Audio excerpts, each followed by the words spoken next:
Never, never, in things great or small, large or petty, unless it's a matter of conscience or good sense, never give in. And I think about this speech that Winston Churchill gave, and I think about Joseph's life, and I believe Joseph could have given that speech. I mean, this kid, he's not a kid anymore, actually. He's 30 years old, we're going to see when we see him today. And he's resilient as all get out. I mean, when he was sold as a slave by his brothers, he never gave up. When he was a slave in Potiphar's house, he's never gave up. And when he was falsely accused of rape by Potiphar's wife, he never gave up and he never gave in. And last week, we saw that he predicted this worldwide famine, and it was foreseen by him because he predicted Pharaoh's dream.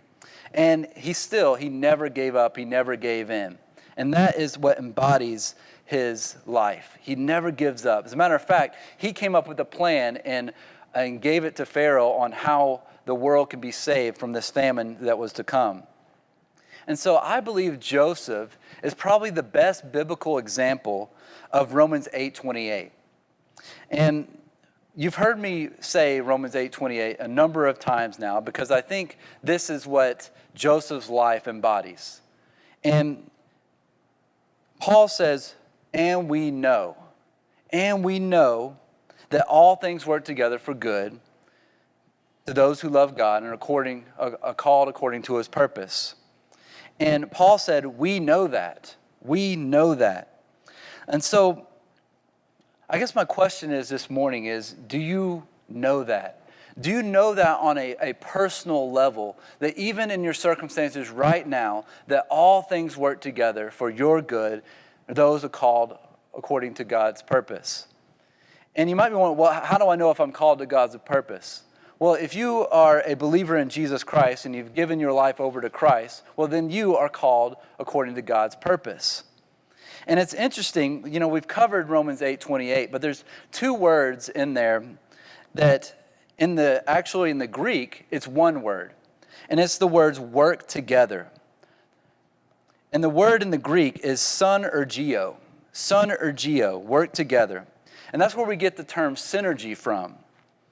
And if you look it up, synergy means this. It means to working together of various elements to produce a result greater than the sum of those elements. So God does that with the sum of the things in our lives. Those elements in our lives that we seem to don't go together because it's hard, the hard things that Joseph went through. And, we go through hard things, maybe not as hard as Joseph, but we go through hard things. But the result and the sum of those elements go together for our good. Even though sometimes we would swear that, how in the world could this be good for me? This is horrible for me. Because sometimes the things we go through, they hurt, right? I mean, I know I've gone through painful things in my life, and I imagine that most of you, if not all of you, have gone through painful things as well. It's not comfortable to go through. But it's interesting because it's this synergism, if you will.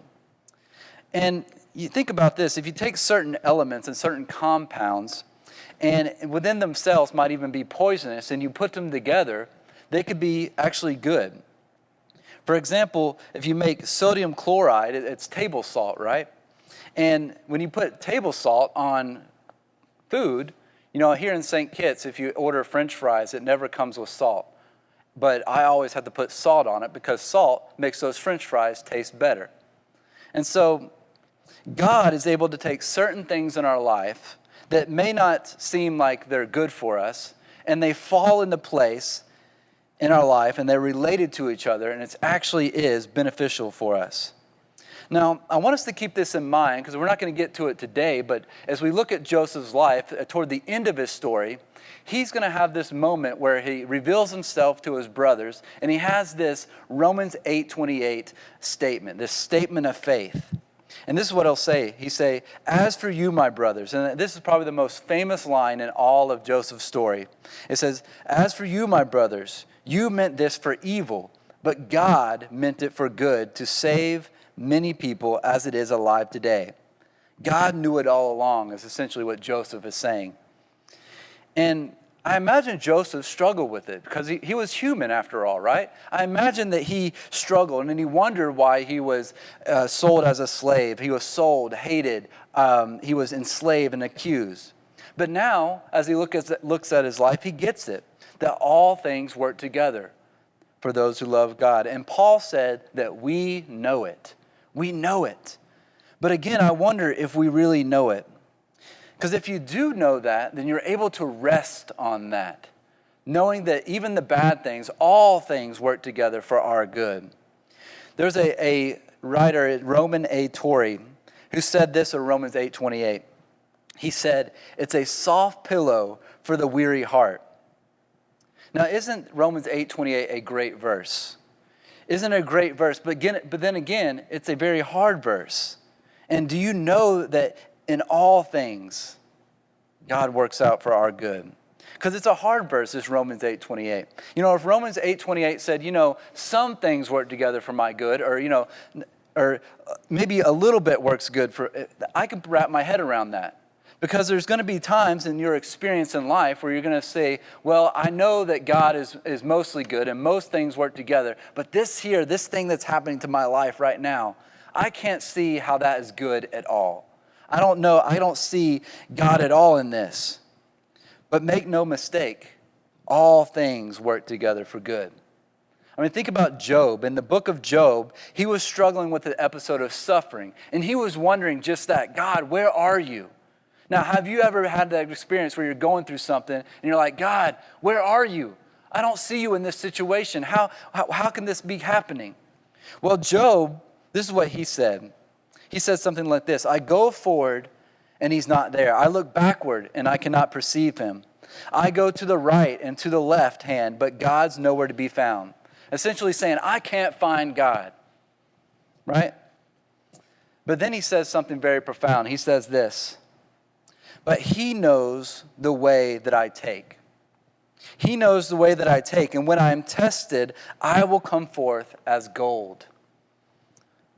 Essentially saying, I don't know where God is, but God knows where I am. I don't know what God's up to, but God knows what I'm up to. And he's working together to my highest good, and I will come forth as gold as a result of it. That's essentially what Job is saying. But Job said something else in the midst of his suffering too. He said this: though he may slay me, yet I will trust him.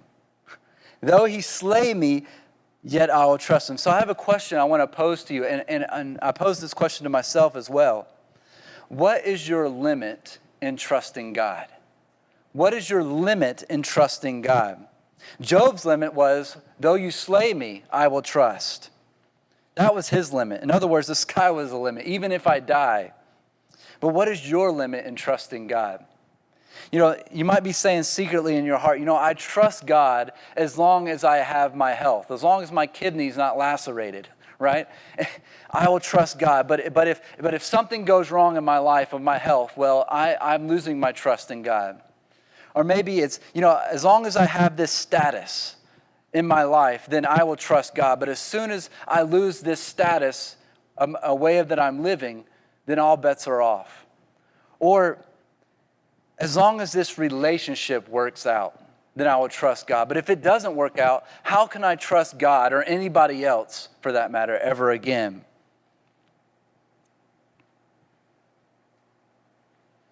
So again, what is your limit in trusting God? Job said, though he slay me, I will trust him. And Joseph will look back in his life, and I'm planting a seed here because we're going to get to it in a few weeks, that he looks back in his life and he'll say, all things work together for good. Working together with God's perfect plan.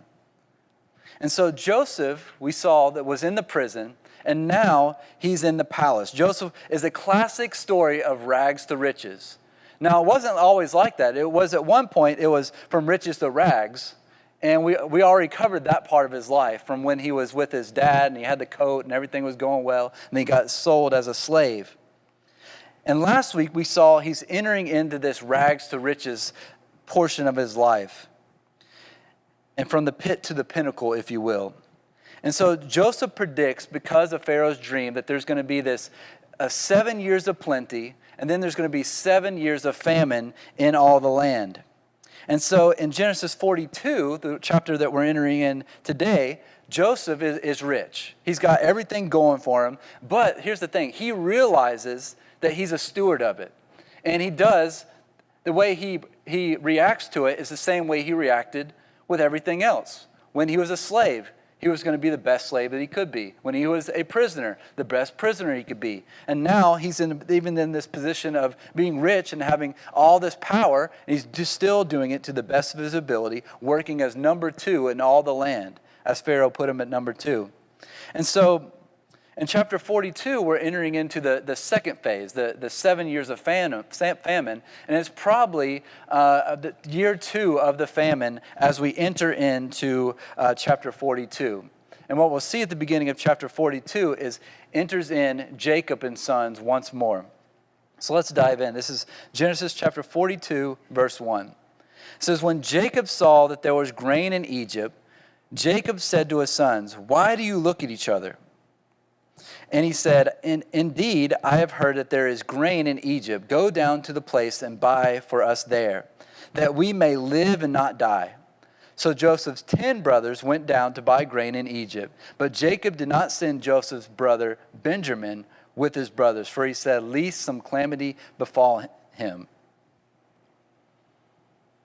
Now, it's interesting here because it seems that everybody in the family knew that there was a famine. You know, it's pretty obvious when you look around, there's no food. Everybody in the family would have known that, and nobody wanted to talk about it. Everybody was just sort of just looking at each other. And I have to ask myself, why were they just staring around looking at each other? Why wasn't anyone coming, especially Reuben, because Reuben always opens up his mouth and says something. But they're quiet. And have you ever seen this? Have you ever seen this in a family where everyone knows a problem? It's like a pink elephant, a giant pink elephant in the middle of the room. There's a huge problem, and everyone knows about it, but no one wants to talk about it. And if anyone brings it up, it's like, shh, we don't talk about that. Maybe you've experienced that in your life, in your family, or your friends even. I know I have. And I'll say this. Last week, I may have misspoken a little bit, because I mentioned that Joseph's brothers probably never gave Joseph a second thought. And I said that based on, it was certainly, they didn't know about Joseph and his suffering and his resentment. And so my point was last week that Joseph's resentment, if he had resentment, it was only hurting him, it wasn't hurting his brothers. And I still believe that's true, but I think I misspoke because I think it's possible that this is where the dysfunctional, some of that dysfunction happens in that family. You see, because Jacob notices this strange expression on his brothers, that they're just all staring at each other. And it seems to be that because they know that they have to go to Egypt to get this grain. But perhaps the brothers knew that it's likely that Joseph was a slave in Egypt. And so every time Egypt gets brought up, there's this sense of guilt that comes up in their life. They feel terrible every time Egypt is mentioned. Because think about this, Joseph's brothers lived with this terrible lie for 20 years. They had a secret for 20 years. They never talked about it, and they never shared it with their father. And any mention of Joseph or Egypt, I imagine, maybe brought back some guilt. And here's the thing, they needed to be set free from that. They needed to be set free from the power of that terrible secret. Because it's a very unhealthy thing to do, to hold on to guilt. And if you have a terrible secret, and every time you think about something, it always brings guilt upon you, then we need to take care of it. And so we're going to talk about that as we keep going. But finally we see the old man Jacob finally speaks up and says, all right, guys, quit looking at each other. We need to survive. We need to live. So y'all need to go to Egypt and get the grain because it's there and bring it back so we may live. But little does he know that his little boy, who's now a grown man, has secured the operation that's going to save the world. We'll call it Operation Storehouse, if you will. Joseph started Operation Storehouse, And because he did, there's granaries in all the cities of Egypt and all over the land of Egypt. And when there's a famine in Canaan, they go down to get the grain. But notice that Jacob sends all of Joseph's brothers except one, right? He sends everybody but Benjamin. And this trip from Canaan to Egypt, it would have taken 250 to 300 miles, and it would have taken about 6 weeks total there and back to go from Canaan to Egypt to back to Canaan. And so when they left, they would have to make arrangements for their livestock and make arrangements for all the things back home because they were going to be gone for a good while. But more than that, when they went to Egypt, they weren't going to be ready for what they encounter. Because they're going to encounter this guy named Zephaniah-Peninnah, also known as Joseph, right? That's what Pharaoh changed his name to. And they didn't recognize him when they saw him, but Joseph will recognize them. And so as we look at this, we get some insight on some family dynamics, the family of Jacob. Because just remember back in chapter 37, Joseph was the favorite son. He had this nice multicolored coat. He was over his brothers, didn't have to work, and all he had to do is look after his brothers and report back to the dad anything they were doing wrong. And it caused this hostility and division amongst his brothers. And part of that and the dream that he had caused his brothers to sell him into slavery. But now there's a new favorite son, and that is Benjamin. And why is he the favorite son now? Well, it's because Joseph and Benjamin were the only two sons from Jacob's favorite wife, Rachel. If you remember, this is what it says. Remember, Jacob worked for Rachel for 7 years, and then another 7 years to work for Laban to receive Rachel as his wife. And it says that, the Bible says that it was but one day because of the love that he had for her. That's how much Jacob loved Rachel. And so Rachel was Jacob's favorite wife, and these two sons were the only sons that came from her. And in Jacob's mind, remember we talked about Rachel's dead at this point. Rachel's already passed away. And in Jacob's mind, Joseph's already gone. He's dead. Little does he know that he's back in Egypt. So the only living link to his favorite wife, Rachel, is now Benjamin. So he is now the favorite son. And as we look at this, it's obvious that a famine is not a good thing. But here's the thing, God used it. And God could use material needs in our life, the things that were lacking in our life, to use it to do things, that cause us to do things that we normally wouldn't do. Right? And so Joseph's brothers are now doing something they normally wouldn't do. They're having to go to Egypt to get food. And so that's what they do. And in verse 5, it says, the sons of Israel went to buy grain among those who journeyed, for the famine was in the land. Now, I wanted to show you this map because you see there's Canaan and there's Egypt. And it would take 250 to 300 miles to get here. And I wanted to show you this because if there is a famine in Egypt, then there would be a severe famine in Canaan, or Israel. It would be later called the land of Israel. And that is because of the Nile River. See, the Nile River would flood. There would be an annual flooding, and since the Nile River was inland Africa, the rainfall would cause the Nile River to kind of flood over, and they would use that flooding over to water their crops in Egypt. And so, if there was no rain, then there would be that no flooding, and they couldn't use that water. And so stay with me here. If you turn to Deuteronomy chapter 11 and go to verse 10, you'll notice there's a difference between the land of Egypt and the land of Canaan. In verse 10 of chapter 11 of Deuteronomy, it says, for the land which you go to possess is not like the land of Egypt for which you have come, where you sowed your seeds and watered it by foot as a vegetable garden. And so in Egypt, they used the annual swelling of the Nile River to grow their crops by foot, right?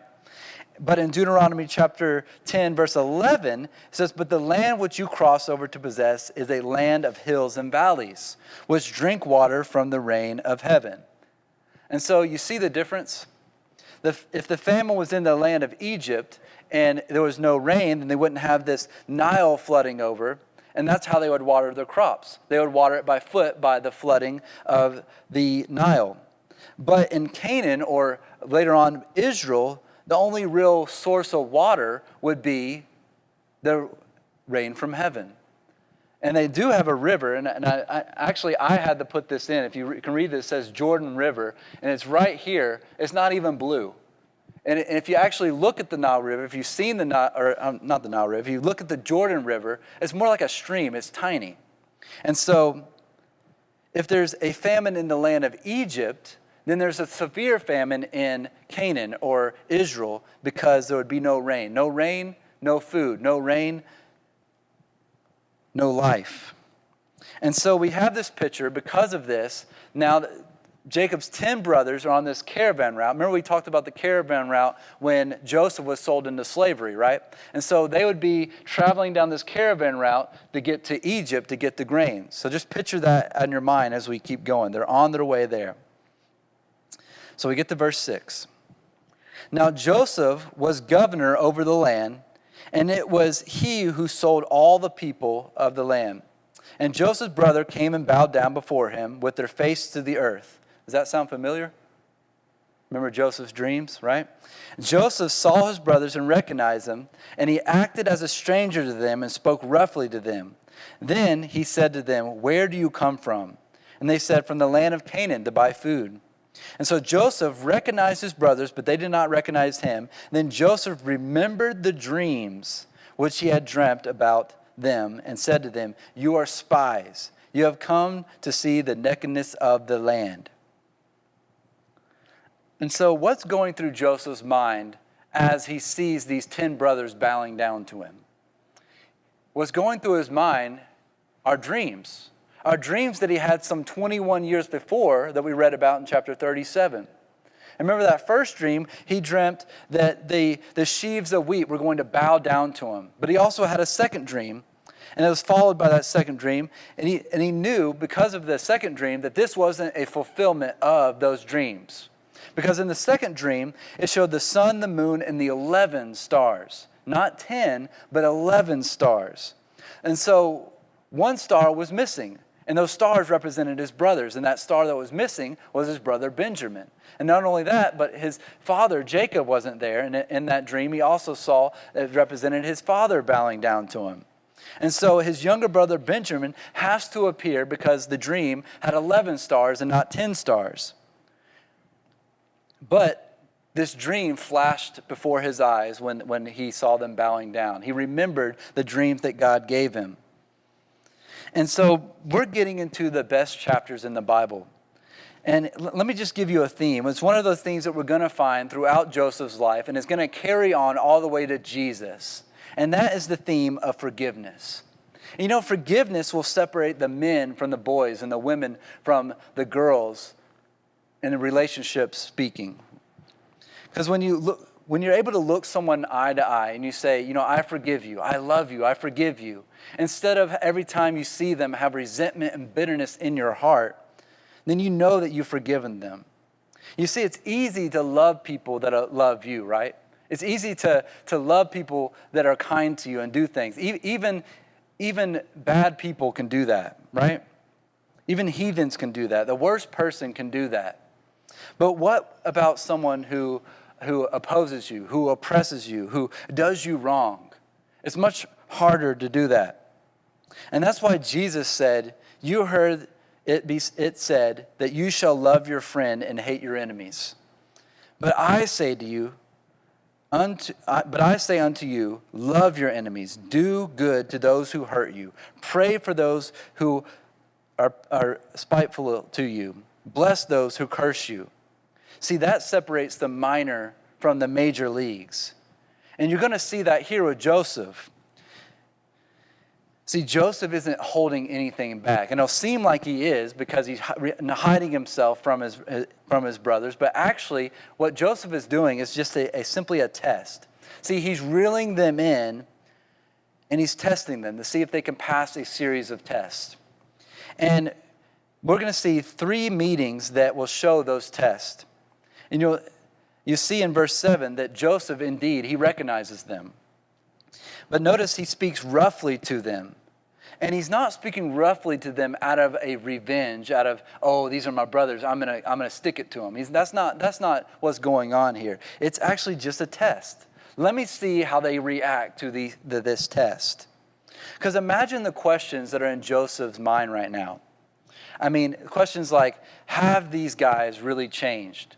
Do they have any remorse for what they did to me?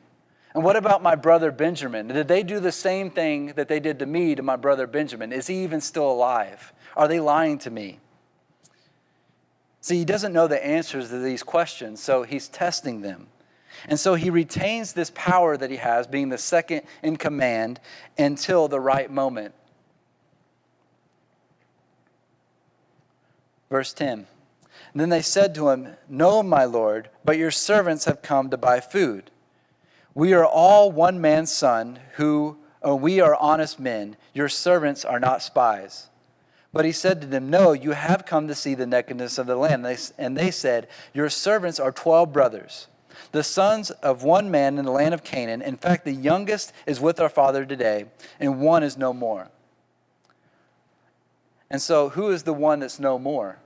Well, they're speaking about Joseph, not realizing that they're in fact talking to Joseph. They don't recognize him.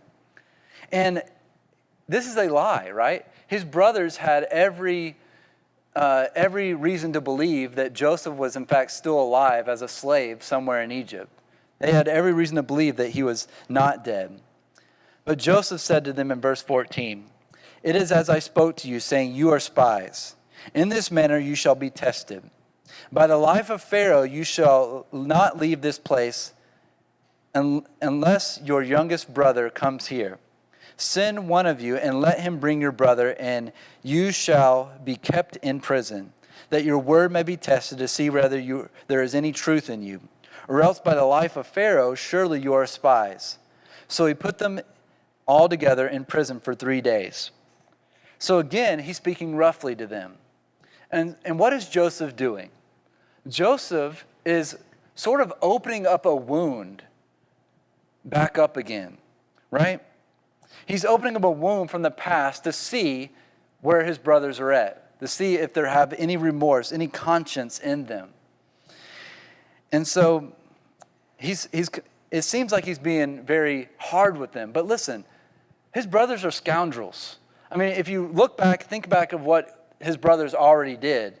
Think back in Shechem. Remember in Shechem, his brothers went and murdered all the people of Shechem, all the men of Shechem, because of the rape of their sister. But then also think about Judah, back in chapter 38. Judah, who sought out a prostitute, slept with a prostitute, who ended up being his daughter-in-law. And so they're scoundrels, and Joseph is kind of treating them as such. But notice it says, by the life of Pharaoh. Now, why would Joseph say this? Why wouldn't he say, by the life of the living God, the God that he believed in? Well, he would say this because he's trying to further hide his identity from his brothers. You know, if he were to swear by God, the only true and living God, then his brothers would be like, wait a minute, you're Egyptian. That doesn't make sense. So he takes this very common oath in the name of Pharaoh, by the life of Pharaoh. And so they're kept alone in prison for 3 days. And 3 days, there's a lot of time to think, right? A lot of time to process your life. I don't know if you've ever been isolated yourself for 3 days, but your mind begins to go and you begin to think about things and maybe even think about the past. And while Joseph must have been thinking, I wonder how they're going to take this. I wonder if they're going to come up with something to try to get out of this. I wonder what they're going to say in the midst of this test. And so Joseph comes back the 3rd day, in verse 18. It says, "Then Joseph said to them the 3rd day, 'Do this and live, for I fear God.'" And so this time he does mention God. He says, "For I fear God." And this should have been a red light for Joseph's brothers, right? And if his brothers were wise enough, they would take this and hear him say this, and this would be a comfort for them. Because if he feared their God, then that means that something good was about to happen to them. But it seems that this just kind of went over their heads a little bit. And in verse 19, he says, if you are honest men, let one of your brothers be confined to the prison house, but you go and carry grain for the famine of your house, and bring your youngest brother to me, so your words will be verified, and you shall not die. And they did so. Verse 21, then they said to one another, we are truly guilty concerning our brother. They're speaking about Joseph here, right? For we saw anguish of his soul when he pleaded with us, and we would not hear. Therefore, this distress has come upon us. Then Reuben, of course, Reuben speaks up here, and he answers them, saying, did I not speak to you, saying, do not sin against the boy? And you would not listen. Therefore, behold, his blood is now required of us. But they did not know Joseph understood them, for he spoke to them through an interpreter. And so Joseph's brothers are talking out loud here, and they don't realize that Joseph understands Hebrew and understands everything they're saying. And Joseph's plan is starting to work, right? They're processing their treatment of Joseph here. And what we see is the omission of guilt. And I say that the plan is working because to admit your guilt is always the first step. You'd be surprised how long a person can go without saying, it's my fault. Or saying, at least this portion of this is my fault. To admit their side of the street, the things that they did wrong. They just sort of just go, well, if she wouldn't have done that, then they wouldn't have done this. And that's kind of what Reuben does, right? He says, you know what, I told y'all, then we should have done this, and then this wouldn't have happened to us. That's kind of what Reuben does. But ultimately, they're admitting they're wrong. And that's always the first step in healing. It's the first step in reconciliation and forgiveness. And at Celebrate Recovery, we call this stepping out of denial. And Proverbs 28, verse 13 says this. He says, he who covers his sins will not prosper, but whoever confesses and forsakes them will find mercy. Now that confession word, it means more than just admit. All right, it means more than just admit. It means to agree that when you make a confession to God, that you're agreeing with God. You're agreeing that, God, you say this is wrong. You say this is a sin. And I'm agreeing with you that this is a sin. I'm confessing that, yes, this is wrong. I'm agreeing with God and saying this is what I shouldn't have done. Instead of just saying, well, it was a mistake. It was just a slip up. No. See, that's called rationalizing, and that's exactly what it is. It's a rational lie you're trying to tell yourself to get away with something. See, a true confession says, Lord, it was sinful. It was wrong. I am agreeing with you that it was wrong. And so they're admitting their guilt. And in verse 21, it says, we are truly guilty concerning our brother. Now, some people might say, why do I need to confess to the Lord? Because he already knows. And if he already knows, why do I need to confess to him? He knows everything. Well, it's because he wants to hear it. See, that's what confession is all about. He wants to hear you admit it out loud. And there's something else also here. See, it's been 20 plus years, and the brother's conscience here, they've been burying it, right? They've been hiding it, and they haven't processed what they've been doing. Every time it's brought up, they're probably just like, shh, we're not talking about that. But now this wound is wide open, and it shows that they're still guilty about it. There's still some remorse that they haven't dealt with. And I imagine that there's some of us in this room that every time you think about a certain situation or think about a certain person, that all of a sudden this guilt comes back up in our lives. And it's important that we deal with that. Because you might just say, well, it's not that big of a deal. It doesn't really matter. But that's not true, because every time you think about it, it still brings up those feelings. So it's important that it's dealt with. And you may have heard the phrase, well, time heals all wounds. But let me just say, that is a lie. See, sometimes we can stuff those behaviors down and try to not think about them. But we should really deal with them. We should really give them to the Lord. Because if we don't, what's going to happen, at least this is what my experience, that I didn't deal with certain things in my life, and as a result, I was on what I call the cycle of despair.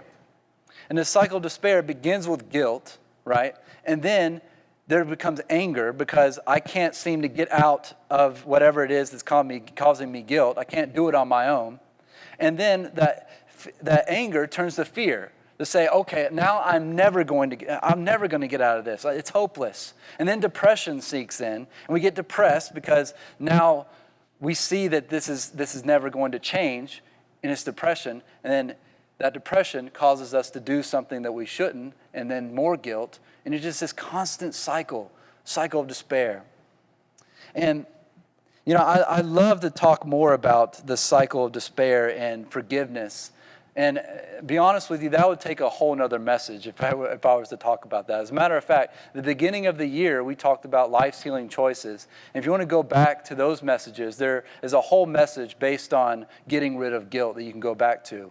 And at Celebrate Recovery, we talk about it very extensively. So let me just suggest, if you are dealing with unforgiveness or you're dealing with something that's causing you guilt, that you can't seem to get out of that cycle of despair, then come to Celebrate Recovery and see how it can help. It certainly helped me. And as we look at Joseph here, we see that he's showing some emotion. In verse 24, it says, "And he turned himself away from them and wept. And they returned to them again and talked with them. And he took Simeon from them and bound him before their eyes." And so what we see here is the first of 6 emotional statements of Joseph. In the story of Genesis, 6 times we see Joseph weep. I remember the first time that I ever saw a movie in the theaters.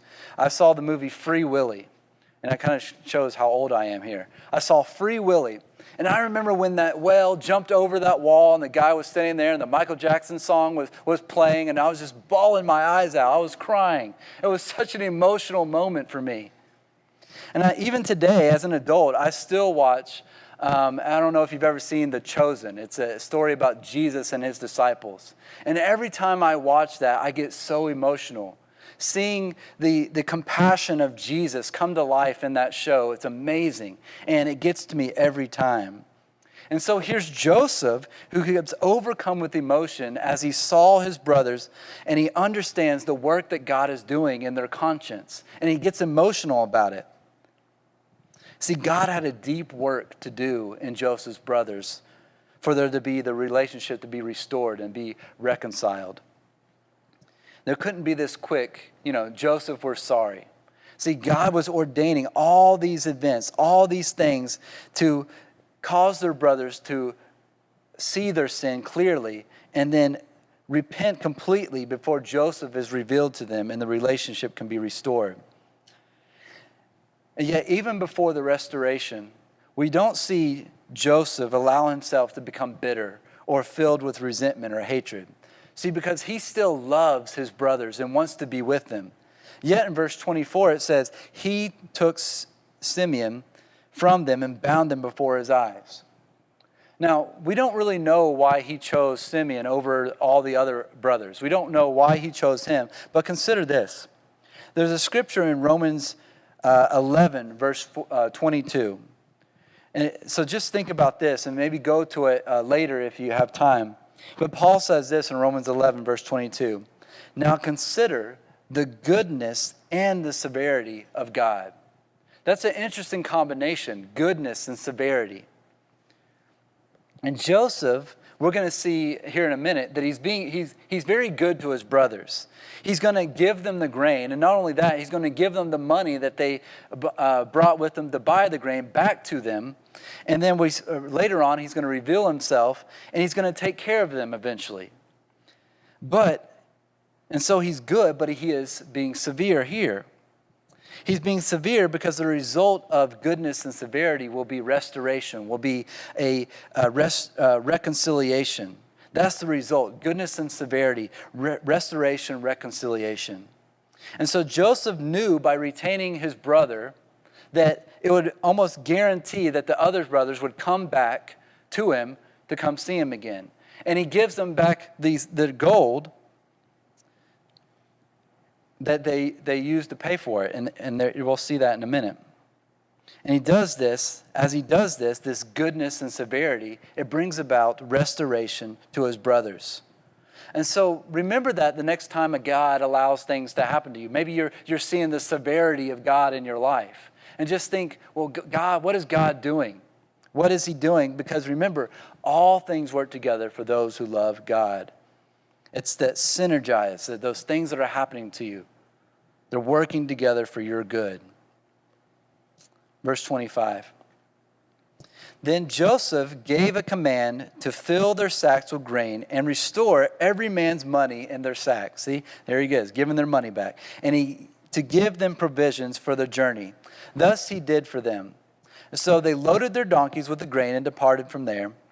But as one of them opened their sacks to give his donkey feed at an encampment, he saw his money, and there it was in the mouth of his sack. So he said to his brothers, the money has been restored, and there it is in my sack. Then their hearts failed them, and they were afraid, saying to one another, what is this that God has done to us? And so why would Joseph do this? Why would he give them their grain and then give them the money that they brought to pay for the grain? Well, it's because deep down, Joseph really loved his brothers. He really loved his brothers. This is part of the goodness part that I just mentioned. He wants them to come back, so he gives them back this gold because he doesn't know if maybe they spent all that they had to get this grain. So in order to kind of help them have money to come back and buy more grain, he lets them have that money again. And it's interesting here because Joseph may have not have realized it, but Joseph seems to be doing here what it says in Romans 12, 20 through 21. It says, if your enemy is hungry, feed him. If he is thirsty, give him something to drink. In doing this, check this out, you will heap burning coals on his head. Do not be overcome by evil, but overcome evil with good. You see, this is supposed to be a blessing, right? But listen, guilt turns blessings into distress. Guilt turns blessings into distress. They couldn't enjoy it. They looked in the sack and he saw the money. He's like, God, what have you done? What have you done to us? They can't enjoy the blessing because of what guilt does. And it's as if Joseph was reaping burning coals on their head. And it arouses a sense of shame in them. And so in verse 29, we see that they go back, they're finally back home, and they tell Jacob all this. It says, then they went to Jacob, their father, in the land of Canaan, and told him all that had happened to them, saying, the man who is Lord of the land, speaking of Joseph, right, spoke roughly to us and took us for spies in the country. But we said to him, we are honest men, we are not spies. We are 12 brothers, sons of our father. One is no more, and the youngest is with our father this day in the land of Canaan. Then the man, the Lord of the country, said to us, by this I will know that you are honest men. Leave one of your brothers here with me. Take food for the famine of your household and be gone. And bring your youngest brother to me, so I shall know that you are not spies, but that you are honest men. I will grant your brother to you, and you may trade in the land. Then in verse 35, then it happened that they emptied their sacks, and surprisingly, each man's bundle of money was in their sack. And when they and their father saw the bundle of money, they were afraid. And Jacob, their father, said to them, you have bereaved me. Joseph is no more, Simeon is no more, and you want to take Benjamin. All these things are against me. All these things are against me. See, Joseph's response here is very similar. It probably sounds familiar to you. And Jacob is still Jacob, right? It's still all about Jacob. It sounds a lot like Jacob when, back in Shechem, when his brothers killed the Shechemites, right? This is what he goes. He goes, you guys, you've ruined my reputation. It's all about Jacob. He hasn't changed that much. And here's the thing. Crisis doesn't make the man. It shows what the man is made of. Crisis doesn't make the man. It shows what the man is made of. And this is what Jacob is made of. It's all about Jacob. And Jacob has obviously lost his ability to trust God like he should, right? It's all about Jacob. Jacob now can't rest in his faith, trusting God to take care of the things that he can't see, that he doesn't know. And there's a sobering contrast between Jacob and Joseph. I mean, think about Joseph. Joseph went through far worse circumstances, right? I mean, he was sold as a slave. Then he got falsely accused, put into prison. But he never took on the attitude of all this is against me, like Jacob does here. You know, and I believe many Christians, as the outside world looks, are seeing us being, you know, all this is against me. All this is bad for being happened to me. But instead, our motto and what people should see as we're reflecting it to the world is Romans 8:28. And we know that all things work together for those who love God, to those who are called according to his purpose. Everything that's working together for our good. That should be our motto. That's what people see. Even when hard things are happening, people should look at our lives and be like, man, how are you taking this so well? Well, let me tell you about this guy named Jesus who's helping me through this moment. Then good old Reuben, verse 37, speaks up again. He says, then Reuben spoke to his father, saying, kill my 2 sons if I don't bring him back to you. Put him in my hands, and I will bring him back to you. But he said, my son shall not go down with you, for his brother is dead, and he is left alone. If any calamity should befall him along the way which you go, then you would bring down my gray hair with sorrow to the grave. So let me just say that Reuben, his solution here is rather stupid. It's dumb. I mean, imagine him going up to his wife and kids and telling them this. That wouldn't go very well over with his wife and kids. Oh, by the way, if I don't return with Simeon and Benjamin, I'm going to have to kill you. That wouldn't go over well. But here's the thing. Oftentimes in ancient times, they would make these wild oaths. They would say, you know, I swear by my head. I swear by my mother's head. And here Reuben is, I swear by my 2 kids' heads. And that's why when Jesus came along, he said, don't swear at all. Neither by heaven nor by earth, for it is God's footstool. Heaven is God's throne, nor by the hair of your head. But let your yes be yes and your no's be no. Just be honest. Be full of integrity. And so Reuben makes this rather dumb oath, and Jacob would have none of it. He would say, no, Benjamin is certainly not going with you. He's the only son that I have of Rachel. He's not going with you. But as we'll see next week, Benjamin does go, and then we see the meeting between Jacob and the brothers and his son and Benjamin, and we also see a third meeting. And so, as we close, think about this. None of this would have ever happened unless there was a famine. Unless there was a famine in the land. So just keep that in mind, that God's purpose for Joseph's life. Why was he allowed to be sold as a slave? Why was he allowed to be a slave in Potiphar's house? Why was he allowed to be falsely accused and thrown into prison? Why was he allowed? Why? Well, now we understand it. To save the world from a famine. That's number 1. And number 2 is to bring Israel, the children of Israel, down into Egypt. And for hundreds of years, they would grow there. They would grow in numbers. And they'd be nurtured in the land of Goshen, where they could grow and be prosperous. But moreover, and most importantly, as I've said many times, that everything in the Scripture in the Old Testament points to the Messiah, Jesus. This is happening to preserve the lineage of the Messiah.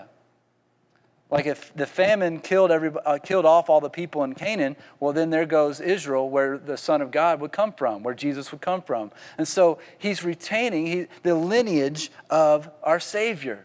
It all points to Jesus. I mean, talk about a purpose. What an amazing purpose. And rest assured that God has a purpose for your life. And some of you may be sweating at me, wondering, like, what in the world is my purpose? I don't see it.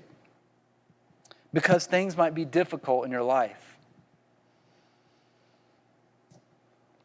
And perhaps you're going to Romans 8:28 and you're saying, well, most things work together for my good.